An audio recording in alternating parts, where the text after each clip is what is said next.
Good evening and welcome to Daily Politics and Trust TV. I'm Shafi'u Suleiman. Tonight, the federal government has started implementing the new tax regime. The move follows laws passed, assented to, and gazetted by the Tinubu administration. The laws remain contested in public debate. Government says the policy will widen the tax net, raise revenue, and fund development. But critics disagree. Student unions are already mobilizing for nationwide protests, warning the policy will worsen living condition crisis. We'll break it down with development economist Dr. Abdulrahman Abu-Hamisu on what the new tax regime means for Nigeria and for you. Later, we will shift to politics.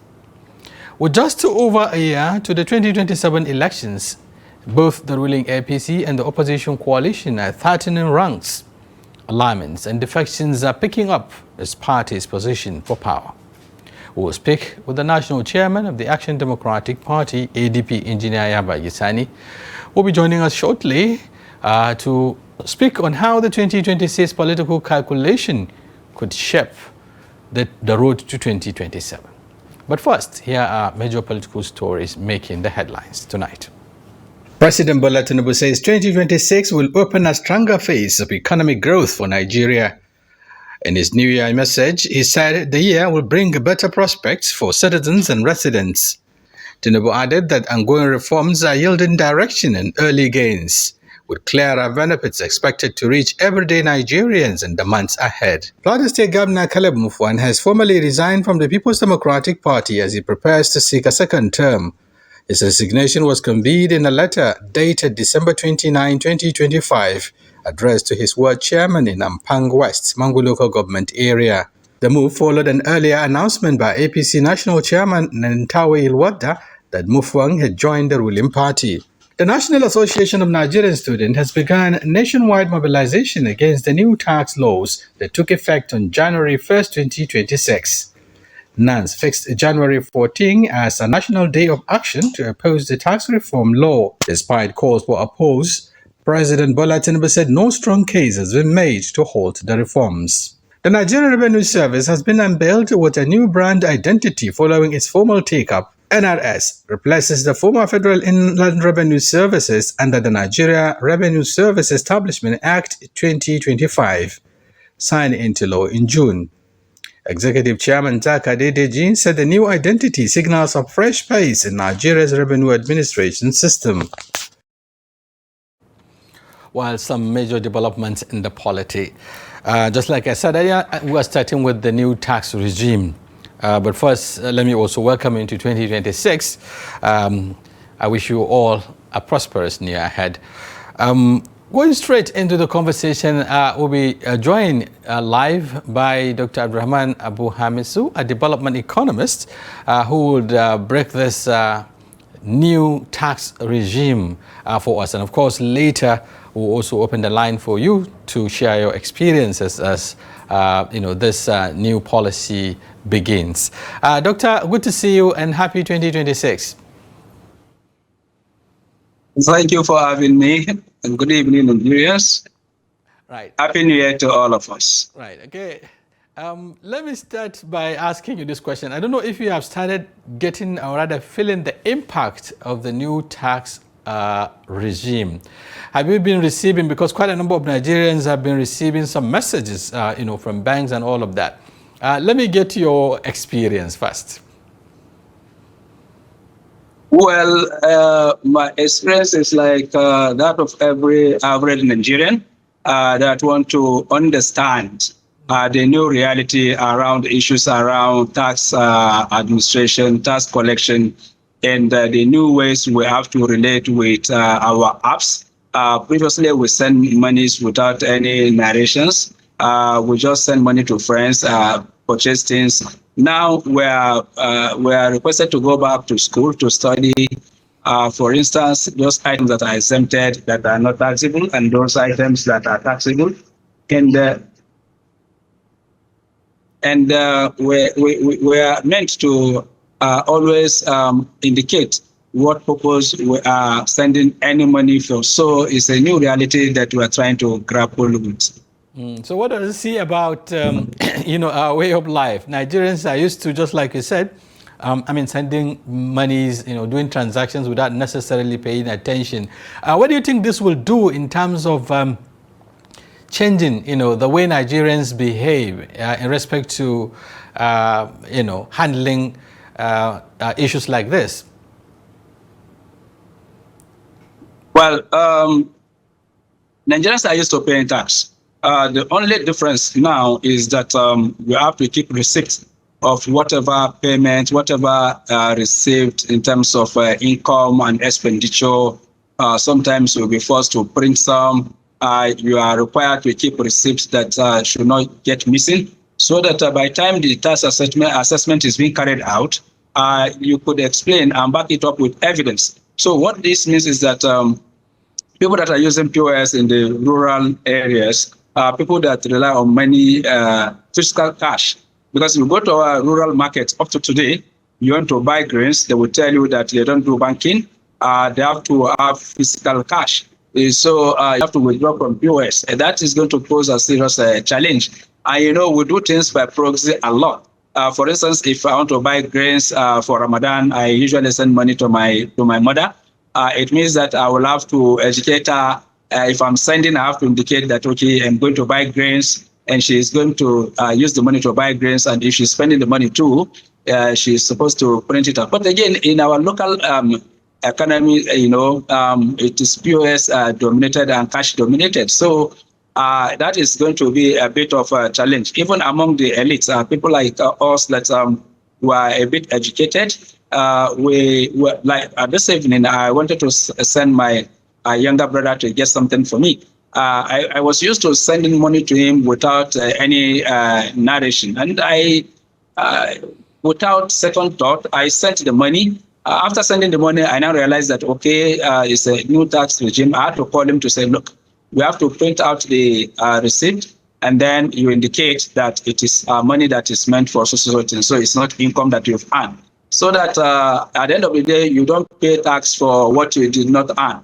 So these are some of the challenges that we're going to face going forward until such a time that it will become part of our consciousness to always indicate what we are purchasing, and then we're able to keep records properly, so that by the end of the year, when the tax assessment is being done, you could be able to provide evidence to back whatever claims you have. Right, okay, that means a lot of work now for especially the National Orientation Agency and other information handlers of the presidents, to educate people. But we haven't seen that being rolled out, perhaps much later. But let's go into the nitty-gritty now. There has been a lot of concerns around these laws, especially arising from the concerns over the alleged, distortion, if you like, tampering or alterations in the actual law that was passed by the National Assembly, which has also been confirmed, by the lawmakers. In spite of all of that, quite a number of Nigerians, critical stakeholders, the Nigerian Bar Association, the student unions, and virtually everyone was asking for a halt until those issues are resolved. But the federal government insists it has to take up. Well, the regime has begun, and now Nigerians have to, look at what it will offer. What do you make up with the insistence of Nigerian government that this thing must take up today? And they also raised quite a number of concerns that if it didn't take up, the economy will suffer. They raise all sort of issues that could undermine, the economy of the country. What do you make up with this hasty, implementation?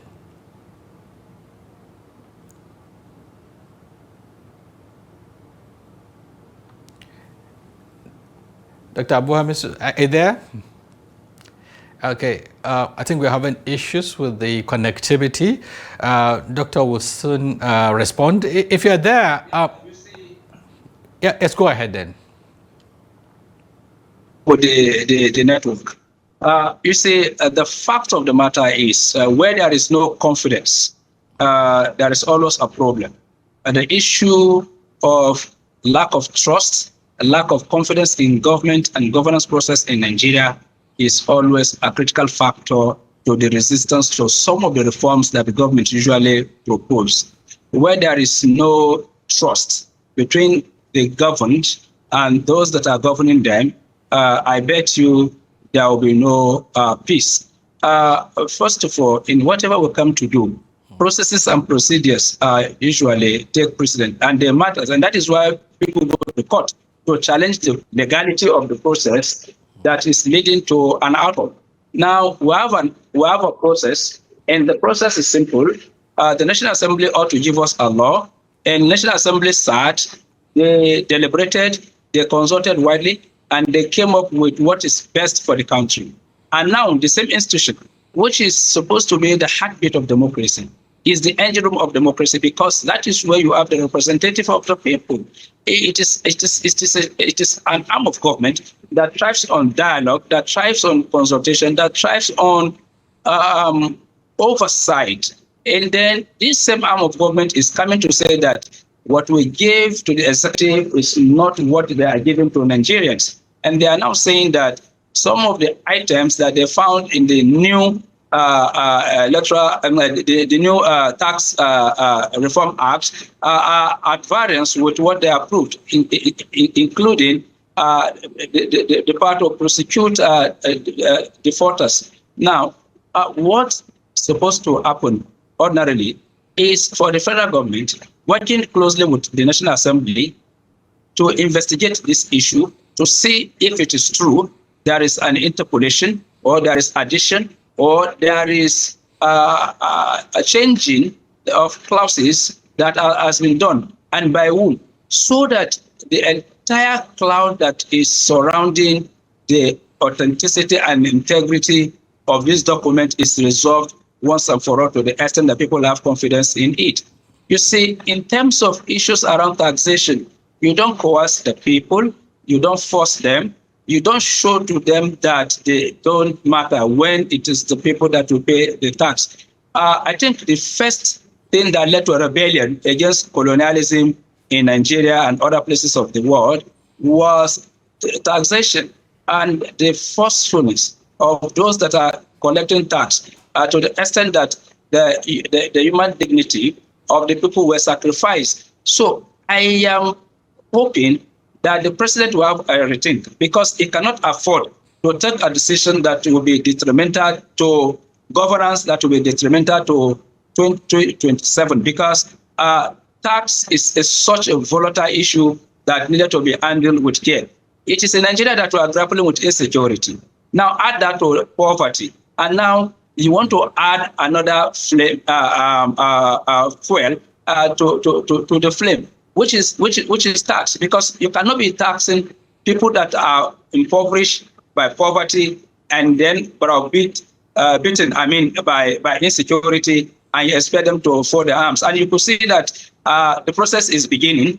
A lot of organizations, even youth organizations, are beginning to say we're going to mobilize to challenge this very particular policy.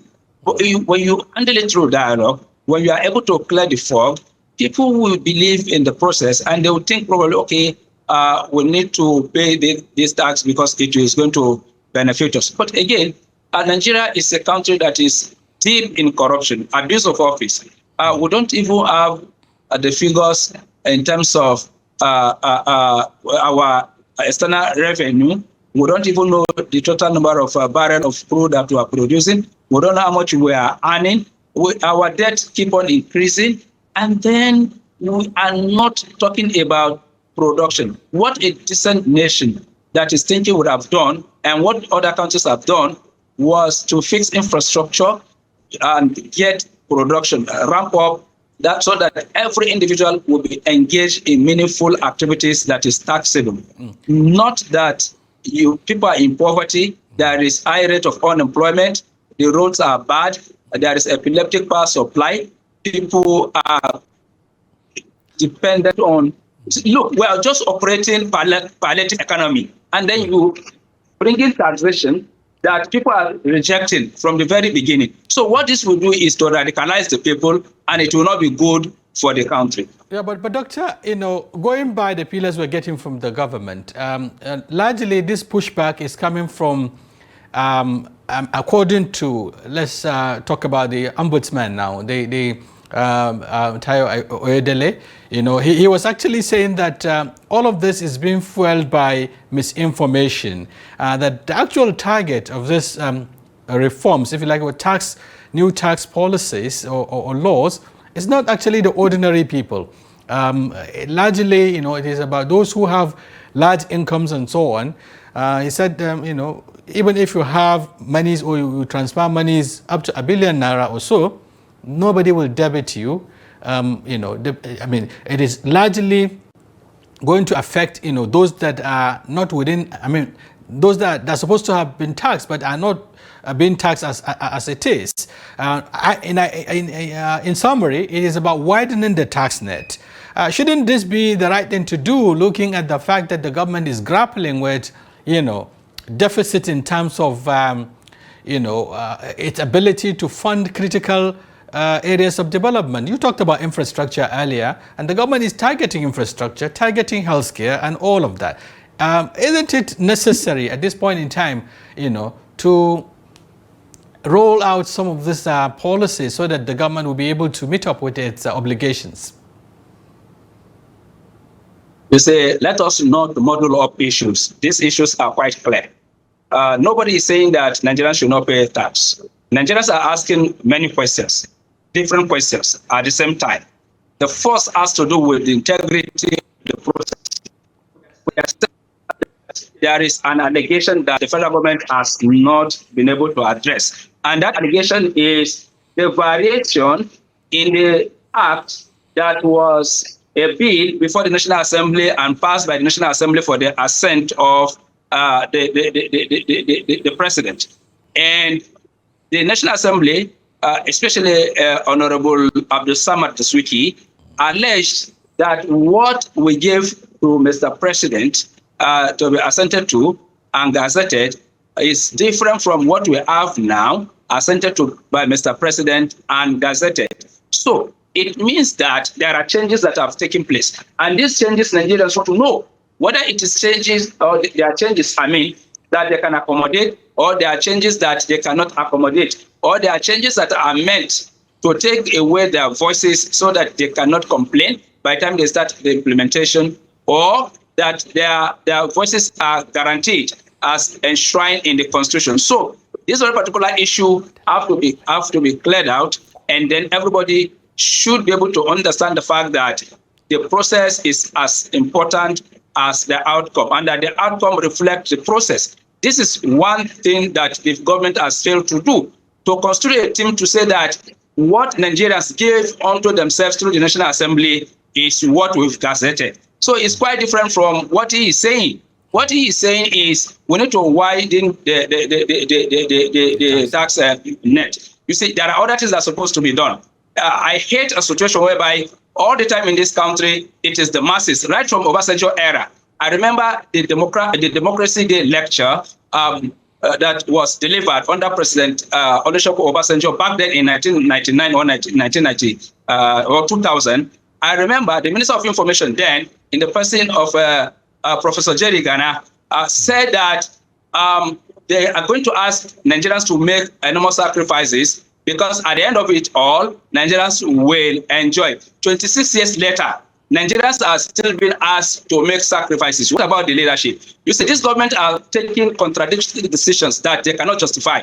When President Muhammadu Buhari was there, even before him, we're talking about lean government appointees. And the Oresai report was clear about the merging of MDAs as well as parastatals, right? And what did this government did? We increased the number of political appointees, both ministerial and so on and so forth. Look at the money we are spending on those persons. Assuming we are able to do what Oresai require us to do, we will not be talking about most of the things that we are talking. So you see, when you are asking the poor masses to make sacrifice, or the rich to make sacrifice, those in government should be seen to be making sacrifices too. And it is in this particular economy that we are complaining about, that chunk a large amount of money was given to National Assembly to buy SUVs. Did they say they are not going to take it because Nigeria is poor, or because we are operating deficit? Because of that, we are giving back to the system so that the system will stabilize. Right. So if we're talking about tax and those that needed to make sacrifice, I think the sacrifice should be across board. Not that a segment, people that are living outside government, people that, like the influencers they are talking about. What did government provide for the influencers? Is it power? Is it the tools they are using? What is that enable environment that they provided for them? So if we are paying tax because we are patriotic Nigerians, we should not be insulted by people that are benefiting from the tax that have been taken from us. Okay, it's about time we also take some calls from Nigerians. The fact that this policy has been rolled out. Let's get to hear some of their experiences. We have a caller on the line already. Hello, good evening. Hello. Yes, good evening. Good evening. Yeah, your name and where are you calling from? My name is Mohammed. I'm calling from Abuja. Okay, please tell us your experience with the new tax regime. As you can see, Nigerians are already overburdened with so many hardship. So many hardship. Is it the fuel subsidy removal? Is this harsh and obnoxious economic policies? Name it. You know it yourself. Now, is it the insecurity that we cannot sleep in our houses with our eyes closed? And now again, just from nowhere, you wake up and bore us again with another crisis, despite the fact that we are living from hand to mouth. It is quite unfortunate. This government should, for God's sake, pity Nigerians and what they are going through. You want us to vote for you, and you want credible election, but you are not doing what Nigerians want. Rather, you are going from state to state, asking governors to decamp here and there. Yet Nigerians are not happy with you based on the economic policies that is foisted on them. So how do you want them to give you the mandate? How do you want them to support you? Are you going to take power by all means, even if we don't vote for you? My brother, it's quite unfortunate. This government should look at it again and sympathize with the crisis Nigerians are currently going through. Thank you and God bless. Happy New Year and a prosperous New Year ahead. Okay, thank you very much for your input. The numbers to call are still on your screen. You can call and share your experience, of course, as a Nigerian directly affected by this new tax regime and, of course, the current economic realities in the country. We have another caller. Hello, good evening. Good evening. Good evening, sir. Good evening. Who is on the line? It's one of the calling from La Financial. Okay, go ahead, please.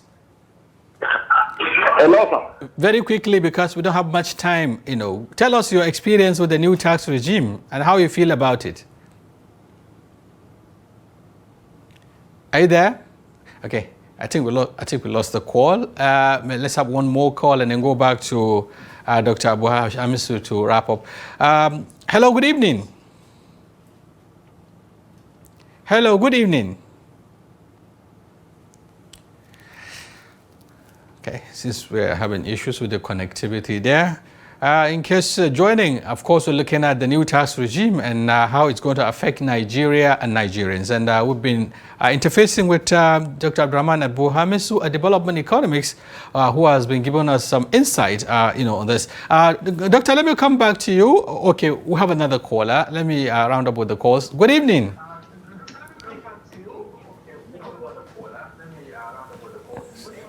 Hello. Yes. What's your name and where are you calling from? I'm calling from Sokoto. Your name?